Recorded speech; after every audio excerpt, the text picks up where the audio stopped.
आज हम देखेंगे जीके के मिसलेनियस प्रश्नों को। ये एग्जाम के दृष्टि से बहुत ही महत्वपूर्ण प्रश्न यहाँ पे मैं पहला सवाल है यहाँ पे, गोबर गैस में मुख्य रूप से क्या पाया जाता है? तो गोबर गैस में मुख्य रूप से मीथेन पाया जाता है। मीथेन गैस उसमें मुख्य रूप से पाया जाता है। अगला है कि हिंदी भाषा की लिपि क्या है?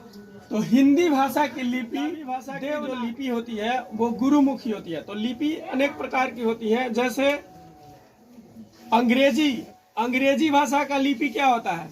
रोमन होता है, ठीक है।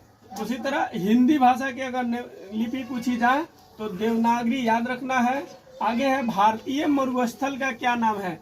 तो भारतीय मरुस्थल का नाम थार है, जो कि राजस्थान में सबसे बड़ा मरुस्थल है। थार मरुस्थल वो भारत का सबसे बड़ा है। और विश्व की सबसे बड़ा मरुस्थल पूछा जाए तो सहारा मरुस्थल याद रखना है। आगे है कि पत्तियों के सतह पर पाए जाने वाले छोटे छिद्र क्या कहलाते हैं? तो पत्तियों के सतह पे, ये पत्ती कौन से है? पेड़ पौधों के पत्तियों की बात की जा रही है। तो पत्तियों के सतह पर पाए जाने वाले छिद्र क्या कहलाते हैं? तो एस्टोमेटा इसको बोलते हैं, हिंदी में रंध्र बोलते हैं। इसका कार्य मैं पहले भी बता चुका हूँ। इनका कार्य होता है, इसके माध्यम से पेड़ पौधे अपना श्वसन करती हैं, सांस लेने का काम करती हैं। आगे है भारतीय संविधान कब लागू हुआ? तो भारतीय संविधान 26 जनवरी 1950 को लागू हुआ। मैं इसके बारे में थोड़ी सी चीजें बताता हूँ। हमारा संविधान जो है वह 26 नवंबर 1949 को बनके तैयार हो गया था। 26 नवंबर 1949 को उसी दिन अंगीकृत कर लिया गया संविधान सभा द्वारा, लेकिन पूर्ण रूप से लागू जो है हमारे देश में 26 जनवरी 1950 को हुआ। तो 26 जनवरी को याद रखने के लिए हम प्रतिवर्ष 26 जनवरी को गणतंत्र दिवस मनाते हैं, क्योंकि उस दिन हमारा देश गणतंत्र हो गया था। और 26 नवंबर 1949 को अंगीकृत किया गया। तो उस तिथि को भी याद रखने के लिए हमारे देश में प्रतिवर्ष 26 नवंबर को संविधान दिवस मनाया जाता है। चलो आगे देखते हैं। पुर्तगाल निवासी वास्को डी गामा भारत कब आया था? तो देखो, पुर्तगाल एक देश का नाम है। वहां का एक यात्री था वास्को डी गामा, जो समुद्री मार्ग से होते हुए हमारे भारत देश के केरल राज्य के कालीकट तट पे मई 1498 ईस्वी को पहुंचा था। और वहां के जो उस समय शासक थे वह थे जमूरियन, जिन्होंने उनका स्वागत किया था। आगे है राष्ट्रपति निर्वाचित होने के लिए न्यूनतम आयु कितनी होनी चाहिए?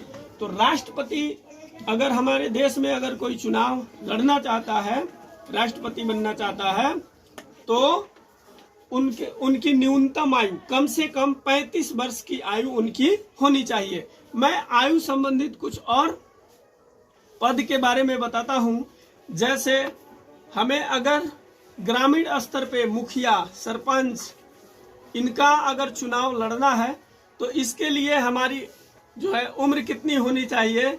कम से कम 21 वर्ष का होनी चाहिए। कितने वर्ष का? 21 वर्ष का। और अगर हमें विधायक है ना, विधायक, MP है ना, उनकी अगर न्यूनतम आयु पूछी जाए तो 25 वर्ष याद रखना है। राज्यसभा की पूछी जाए, अच्छा, इनके कार्यकाल कितने होते हैं जी? तो इन सबों का जिनका मैं जिक्र किया हूँ, न्यूनतम आयु, उन सभी पदों का जो है कार्यकाल केवल 5 वर्षों के लिए होता है। याद रखना है। कुछ राज्य जो है द्विसदनीय है, उसमें द्विसदनात्मक व्यवस्था है, जैसे बिहार भी है। तो उसमें एक होता है विधान सभा, एक होता है विधान परिषद। तो विधान परिषद के सदस्यों का कार्यकाल 6 वर्षों का होता है। उसी तरह देश में राज्यसभा के सदस्यों की संख्या 6 वर्षों की होती है और विधानसभा सदस्यों की कार्यकाल 5 वर्षों की होती है। आगे है भारतीय संविधान दिवस कब मनाया जाता है? तो 26 नवंबर 1949 हमने पहले भी जिक्र कर दिया है।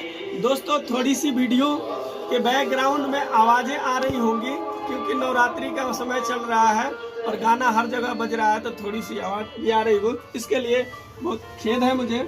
आगे है, भारत में योजना आयोग की स्थापना कब की गई? तो भारत में योजना आयोग की स्थापना 15 मार्च 1950 ईस्वी को किया गया था।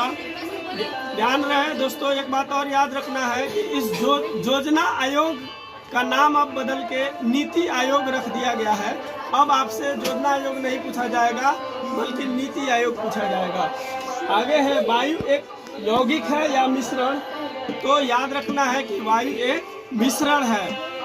मिश्रण और यौगिक में क्या अंतर होता है? दोनों तो किसी न किसी 2 या 2 से अधिक तत्वों को मिलाकर ही बनता है, लेकिन याद रखना है कि यौगिक एक निश्चित अनुपात में मिलाए जाने पर बनता है, बल्कि मिश्रण किसी भी अनुपात में 2 से या 2 से अधिक तत्वों को मिला देते हैं तो मिश्रण का निर्माण होता है।